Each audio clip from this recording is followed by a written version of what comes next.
आजुक मैथिली कार्यक्रम आशा की जोत में हम अहाँक स्वागत कर रहल छी।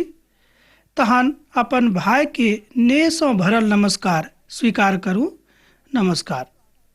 हमर पूर्ण विश्वास अछि जे अहाँ आजुक कार्यक्रम में भाग लेबाक हेतु तैयार होइब। आजू सँ पूर्व जे हमरा लोकनि अध्ययन कयने छलहुँ हेँ ओ छल जे याकूब अपन धियापुताक संग अपना देश जयबाक लेल तैयार भऽ गेल छथि। एना कहियो कि अपना देशक दिस बढ़ि चुकल छथि आ लाबान हुनका पछुओने ओतय पहुँचैत छथि जतय ओ पहाड़ पर तम्बू बना कऽ रहैत छथि। प्रभावकारी आजुक वचन अछि। आजुक दिन हमरा लोकनि देखब जे एहिसँ आगू पिता परमेश्वर हुनका जिंदगी में की सब काज करलखिन। एना कहियो आजुक अध्ययन में हमरा लोकनि विशेष रूपें देखब जे याकूब जे छथि आब एकटा परिवर्तित मनुखक रूप में उपस्थित होइत छथि। यही बातक हमरा लोकनि आजुक दिन अध्ययन करब। एहिसँ पहिने कि हमरा लोकनि अध्ययन करी आउ एकटा छोट प्रार्थनाक साथ अध्ययन आरंभ करब। अखन धरि जे हम बतेलहुँ हेँ से बता देलहुँ जे आजुक विषय वस्तु हमरा सभके की अछि। तहन अहाँ लिख लेब याकूब एकटा परिवर्तित मनुखक रूप में उपस्थित भऽ रहल छथि। आउ एकटा प्रार्थनाक साथ आरंभ करब। हे दयालु परमेश्वर, हे कृपालु परमेश्वर, हे महान परमेश्वर, प्रभु जी विशेष रूपें प्रभु हमरा सब गोटेक ऊपर अहाँ दया करूँ जाहिसँ प्रभु अहाँक वचन सुनै में वा बुझै में हमरा लोकनि सफल भऽ सकी। एहि छोट प्रार्थना के हम अपन उद्धारकर्ता यीशु क्रिस्त के नाम सँ मांगि रहल छी। आमीन। तहन चलू अब हमरा लोकनि वचनक दिस चली, वचनक अध्ययन आरंभ करी। उत्पत्तिक पोथी जे 32वां अध्याय अछि पवित्र पोथी के दोसर महान अध्याय में सँ एक अध्याय अछि। एहि अध्याय में प्रभुक महानता के एहिठाम बतायल गेल छैक जे प्रभु कतेक महान छथि आ ओ अपन लोक सँ कतेक प्रेम सेहो राखैत छथि सेहो एहि अध्याय में बतायल गेल छैक।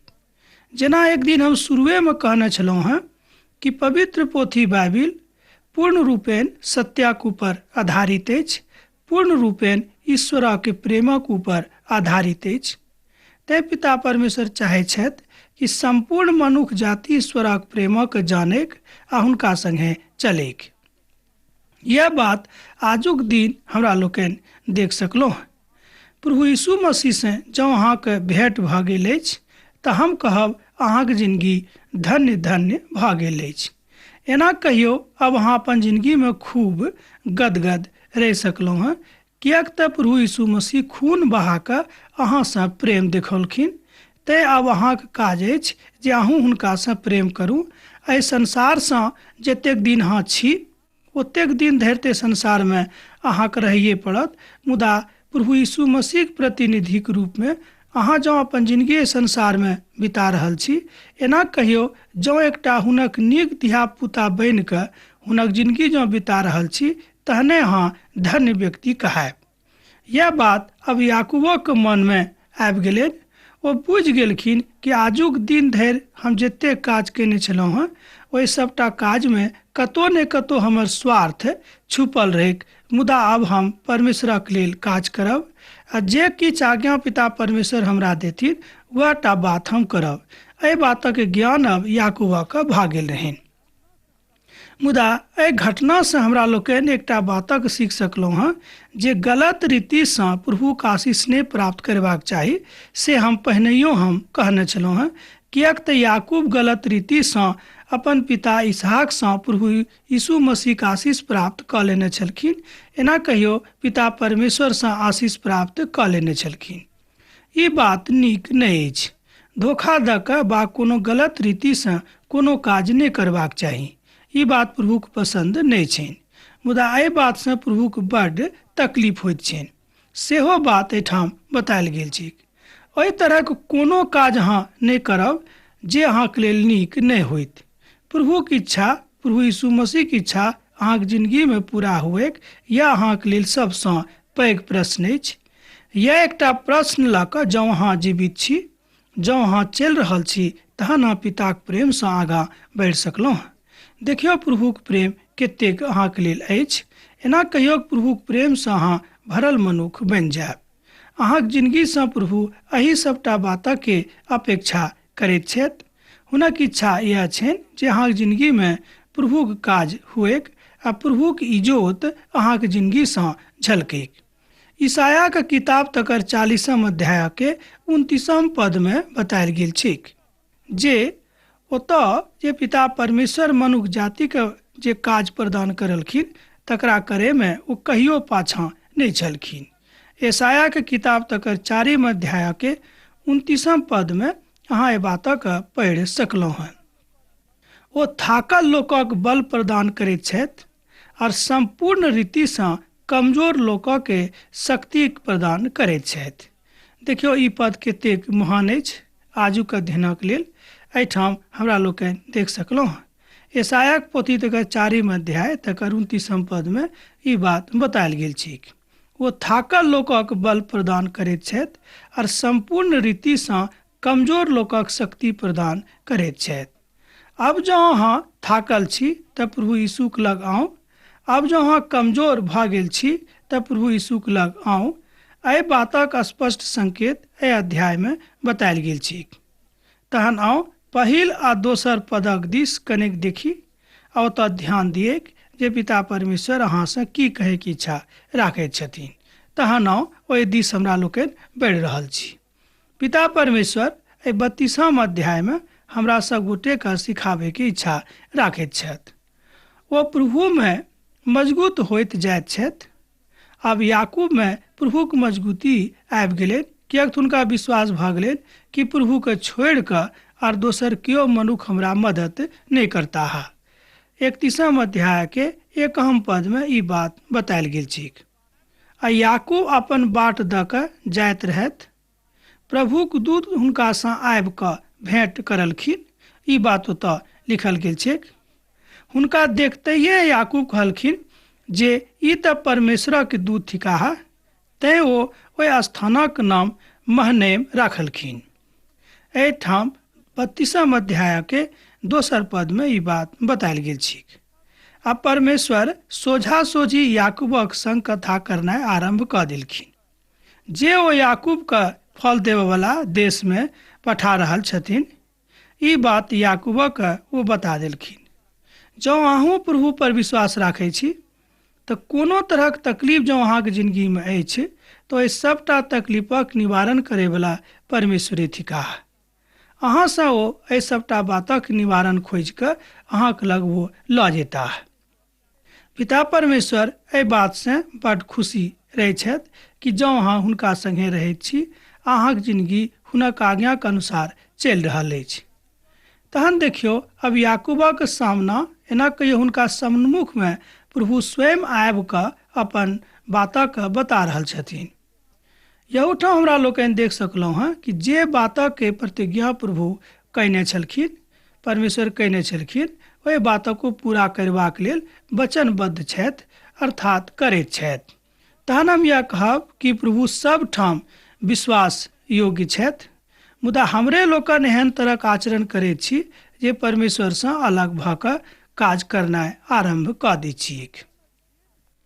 जतऽ हुनक जेठ भाय एसाव रहैत रहथिन पठा देलखिन, किएक तऽ ओ ओतऽ स्वयं जेबाके इच्छा राखैत रहथि। हुनक भाय एसाव एदोम देशमे रहैत रहथिन। अब 4 पदमे एहि तरह बतायल गेल छै जे ओ हमरा सभक ईश्वरीय शिक्षाके मुख्य बिंदु बता रहल अछि। आर ओ आज्ञा देलखिन जे हमर प्रभु एसावके एहि तरहके कहबनि जे अहाँके दास याकूब अखन धरि एना कहियो अहाँके संग मिलैके इच्छा राखैत छथि, ओतऽ ओ आबैके इच्छा राखैत छथिन। ई बात हमरा लोकनि देख सकलहुँ हँ 32 अध्यायके 4 पदमे। अर्थात याकूब अपना भाय ओतऽ खबर पठाबै छथिन कि हम हुनकासँ मिलैके इच्छा राखैत छी, मुदा ओ ओतऽ एहि बातके खबर पठा देलखिन। एहिसँ पहिने हमरा लोकनि देखलहुँ हँ कि जे दोनों भायमे पटरी नहि खाइत रहनि। दोनों भाई एक दोसर गोटेके देखैके इच्छा नहीं राखैत रहथि, मुदा दुनू सहोदरे भाई छलाह। एहिके बादो हुनका दुनूके बीचमे दुश्मनी छलनि, मुदा जहन ओ परमेश्वरक पहचान गेलखिन तहन ओ अपन भाइयोके सेहो पहचान सेहो गेलखिन। सोचलखिन कि जे भेलै से भऽ गेल, जे गलती भेल, जे पाप भेल से तऽ भऽ गेल, अब हम नहि करब, किएक तऽ हम अब ईश्वरक संतान बनि गेलहुँ हँ। जँ अहूँ ईश्वरक संतान बनि जायब तऽ एहि तरहक मौन, एहि तरहक इच्छा अहूँके भऽ जायत आ अहूँ कहियो ईश्वरसँ अलग नहि होयबैक। हम ई संदेश अहाँके एहि दुआरे पठा रहलहुँ हँ जे अहाँके कृपा हमर गाय बैल, भेड़ बकरी और हमर धन संपत्तिके ऊपर बनल रहेक। ई बात वो अपन भाइके खबर पहुँचा देलखिन। 3 अध्याय के 5 पद में अहाँ देख सकलहुँ हँ, अर्थात जे 32 अध्याय हमरा लोकनि पढ़ि रहल छी तकर 5 पद में ई बात बतायल गेल छै। याकूब एखनो धरि पूर्ण रूपेण अपन स्वभाव में परिवर्तित नहीं कयने रहत आ हुनक ई दशाके कारण ई रहै कि जे वो बेर बेर अपन आत्मिक जिंदगी में खसैत रहत। एहिठाम हमरा लोकनि उत्पत्ति में ई बातक देख सकैत छी 32 अध्याय के 8 आ 9 पद में। एकर मतलब ई नहीं भेलै कि ईश्वरक डर हुनका मन में नहीं छलनि, मुदा ई बात एहिठाम दिखा रहल अछि कि ईश्वरक तत्व आ मनुखक तत्व में अर्थ अलग अलग होइत अछि, बा एना कहियो महानता में सेहो बड्ड फर्क होइत अछि। ईश्वरीय तत्व जँ अहाँके हृदय में आबि गेल तऽ अहूँ ईश्वरसँ प्रेम करनाइ तऽ आरम्भ कऽ देबै, मुदा जँ अहाँ मनक चलनाइ आरम्भ कर चुकल छी तऽ मन अहाँके जरूर ईश्वरक दिससँ एम्हर उम्हर लऽ जायत। यह बात याकूबक संग होइत रहनि, मुदा ओ तऽ मनुखे छलाह तैँ ओ एहि तरहक गलती करैत रहथिन। मुदा ई जरूर कहब कि आजुक अध्ययन हमरा लोकनि देख रहल छी याकूब अब एकटा परिवर्तित मनुखक रूप में उपस्थित भऽ रहल छथि। एहिमे संदेह नहीं थिक जे हुनक मन अब बहुत तरह से परिवर्तित भऽ गेल रहनि। और ओ कहलनि, हे हमर परमेश्वर, हे हमर दादा इब्राहिमक परमेश्वर, हमर पिता इसहाकक परमेश्वर, हमरा ऊपर दया करू आ हमरा अपना देश जाय दिअ। हमरा ओतऽ दया करू जतऽ हम जा रहल छी, मुदा हमरा संगे रहब, अब मुदा हमरा संगे नीक व्यवहार सेहो करब। 32 अध्याय के 8 पद में एहि तरहक युक्ति बतायल गेल छै। ओतऽ स्पष्ट रूपे एना कहियो याकूब पिता परमेश्वरसँ प्रार्थना करैत छथि कि प्रभु हमरा अहाँ मदद करब। जँ अहाँ हमरा मदद नहीं करब प्रभु तऽ हम कोना आगाँ बढ़ब। एहि तरह याकूबक स्वभाव में एकटा कायांतरित परिवर्तन आबि गेल रहैक। कायांतरित परिवर्तनक अर्थ भेल कि पूर्ण रूपेण परिवर्तनक दिस हुनक मन अब जा रहल छलनि, मुदा ओ पूर्ण रूपेण परिवर्तित नहीं भेल छलाह, अर्थात कायांतरित नहीं भेल छलाह, मुदा ओ ओहि दिस एना कहियो पूर्ण परिवर्तनक दिशाक दिस बढ़ल मनुख दिखाई पड़ैत छथि। याकूब अपन जिंदगी में पहिल बेर एहि बातक मानि रहल छथि, तहन आउ 10 पदक जँ पढ़ि ली तऽ बड्ड नीक होइत। अहाँ जे काज अपन करुणा आ सच्चाई के साथ हमरा दासक संग कयलहुँ हैं, जाहि कारणे हम अपन छड़ी लऽ कऽ यरदन नदी के एहि पार आबि गेलहुँ हैं, तैँ अब हमर 2टा दल बनि गेल अछि। हम अहाँ की कहूँ, की कहब कि हम की योग्य नहीं थिकहुँ। 32 अध्याय के 10 पद में एहि बातक बतायल गेल छै। हम अहाँसँ की कहूँ, हम तऽ अयोग्य नहीं छी। अब देखियो एहिठाम पहिल बेर याकूब अपन अयोग्यता का घोषणा कर रहल छथि। वो कहै छथि कि हे प्रभु, हम ई जोगर नहीं छी जे अहाँके संग चली, मुदा हम बड्ड कमजोर भऽ गेल छी। अब एहि अध्यायक ई बड्ड महत्वपूर्ण तथ्य थिक, जाहिमे पहिल बेर वो कहैत छथि जे हम योग्य मनुख नहीं थिकहुँ। अब एहि कथाक ऊपर, एहि कथनक ऊपर जँ हमरा लोकनि विश्वास करी तऽ देखियो हम जरूर कहब याकूबक हृदय में अब परिवर्तन भेनाइ शुरू भऽ गेल रहनि। एना कहियो कि नीक दिशाक दिस जाय में अब हुनक मन के इच्छा भऽ गेल रहनि। ओ मोनसँ अब नीक दिशाक दिस जायवला मनुख बनि गेल छलाह। वो सोचैत रहथिन कि अनीति के करि कऽ हम कहियो अपना जिंदगी में शांतिक अनुभव नहीं कर सकलहुँ हैं, बा नहीं कोनो चीजक प्राप्ति सेहो कर सकलहुँ हैं। याकूब पहिल बेर अपन अयोग्यता के प्रदर्शित कर रहल छथि, अपन मुख से स्वीकार कर रहल छथि जे हम अयोग्य छी। अब यह याकूब परमेश्वरक लग गिड़गिड़ा रहल छथि, अब प्रार्थना कर रहल छथि जे हम अयोग्य छी, हमरा मदद करू, नहीं तो हम अपन देश जाय में सफल नहीं होइब। याकूब के मुख से एहि तरहक शब्द केओ पहिने नहीं सुनने रहे। एना हम बाजि सकलहुँ हैं, किएक तऽ बड्ड पैघ परिवर्तनक दिशाक दिस एहि बातक सांकेतिक होइब रहल अछि। मुदा ईसाया के पोथी में हमरा लोकनि देख सकलहुँ हैं कि ओतो लिखल गेल छै कि जहाँ अहाँ अपन मनक परिवर्तन करबै तऽ परमेश्वरक उपस्थिति अहाँके हृदय में भऽ जायत।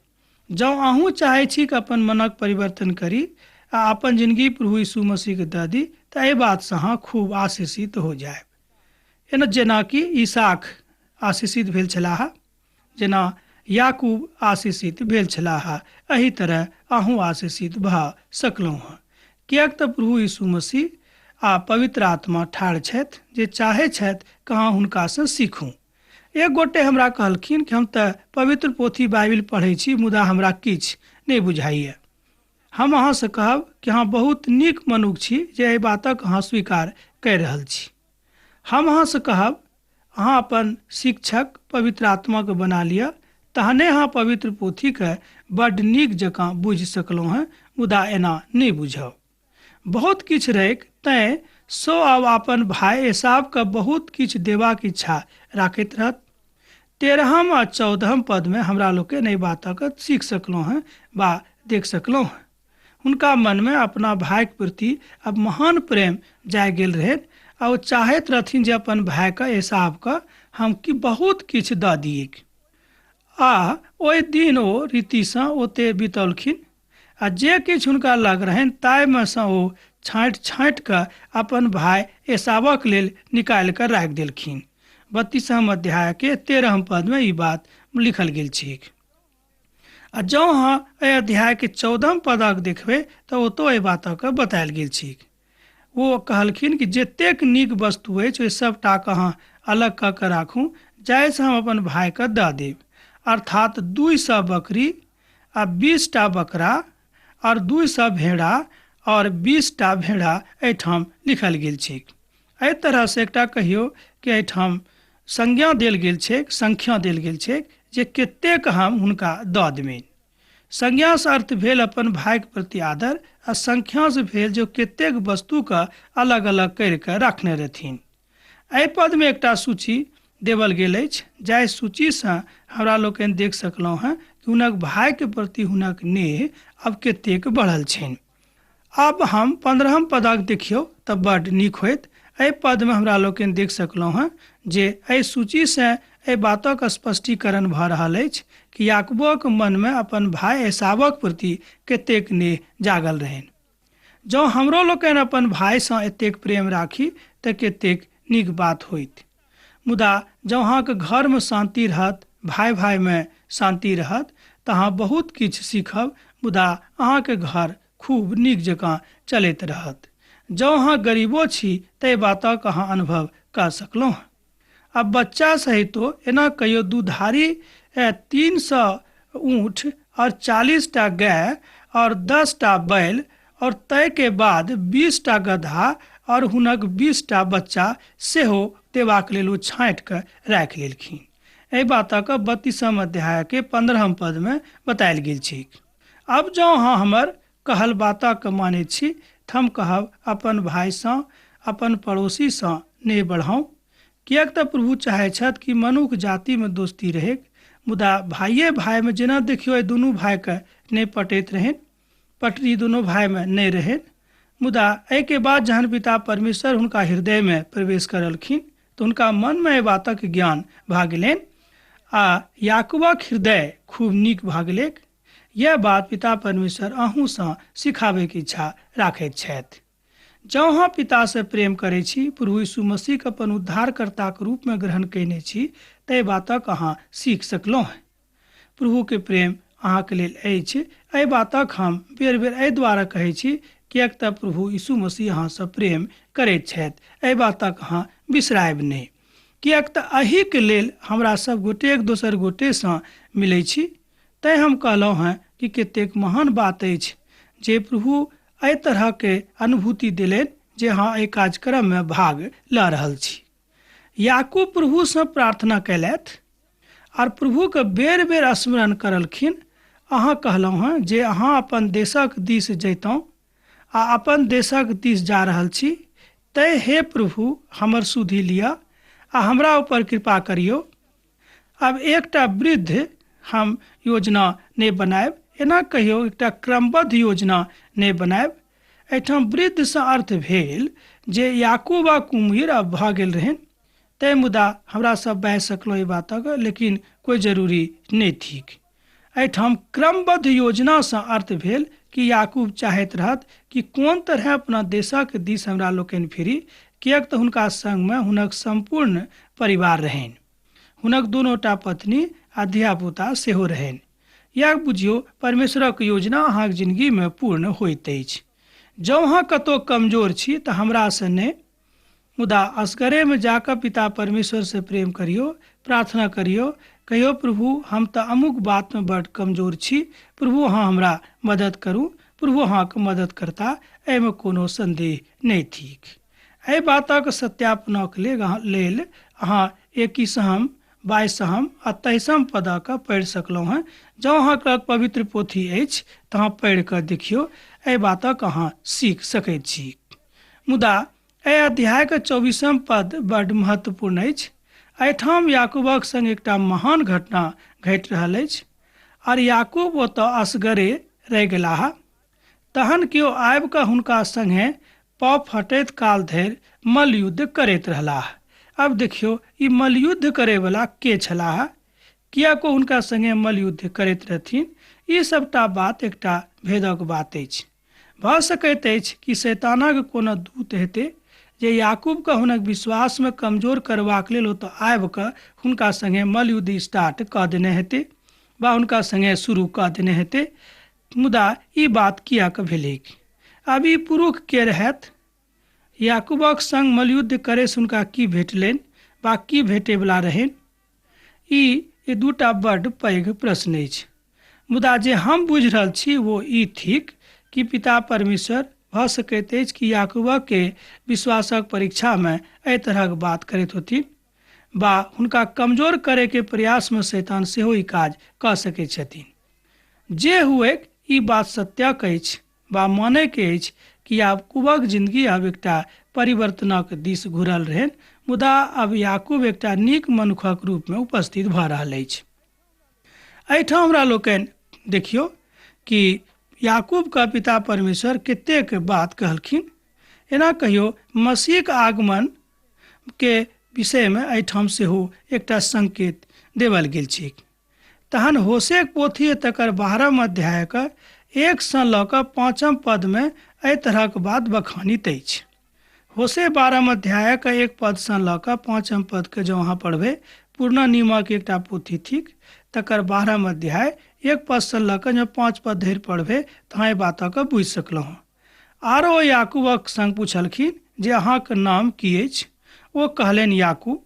ओ कहलखिन जे अब अहाँके नाम याकूब नहि रहत, मुदा अब अहाँके नाम इजराइल रहत, किएक तऽ अहाँ परमेश्वर आ मनुख दोनोसँ युद्ध करि कऽ जितलहुँ हैं।